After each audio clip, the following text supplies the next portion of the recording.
Добро, почитувани. Дарко Каевски, пратеникот и портпарол на СДСМ, се уште не одговара дали има документи за градба на луксузната хациенда со базен во Скопско Волково. Уште повеќе, нема доблес да одговори како во иста година со директорска плата се купува стан од 65 метри квадратни во Скопје и се гради луксузна вила со базен. И сето тоа во кризната, пандемската, карантинската 2020 година. Дарко Каевски е пратеник и портпарол на СДСМ, па молкот за скандалот не е доблес ниту за пратеничката група, ниту за партијата СДСМ која што ја представува.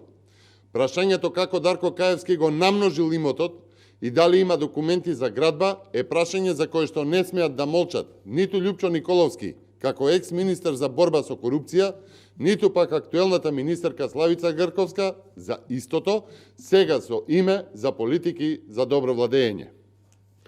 Имотот стекнат во 2020 година на Дарко Каевски мора да е предмет и во Државната комисија за спречување на корупцијата, но и да е предмет на јавното обвинителство, бидејќи е прашање од јавен интерес.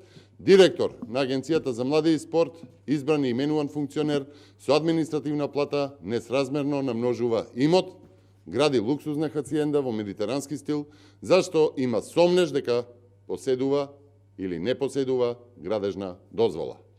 Почитувани, корупцијата не е перцепција. Корупцијата е болест на општеството. Без одговор и со бегање од темата поврзана со Дарко Каевски, се само уште еден показател за тонење во корупција и неказнивост пред органите за функционери од СДСМ, за функционери од власта.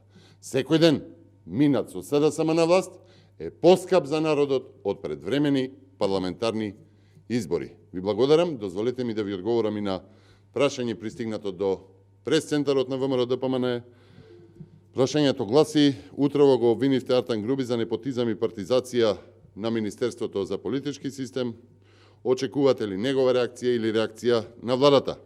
Почитувани, според објавената одлука за вработување на Сезар Груби како самостоен референт, Артан Груби очигледно го приватизира Министерството со тоа што вработува негов роднина. Артан Груби избра да вработи свој роднина на работно место, ќе цитирам, самостоен референт за стратешко планирање, креирање на политики и следење во Оделение за стратешко планирање, креирање на политики и следење. Ова е директен непотизам и е во спротивност со Законот за спречување на корупцијата. Не само реакција на Артан Груби и на владата, очекуваме и реакција на Државната комисија за спречување на корупцијата и на сите други соодветни институции, веднаш да го испитаат случајот и да се поништи одлуката за вработување на роднината на Артан Груби.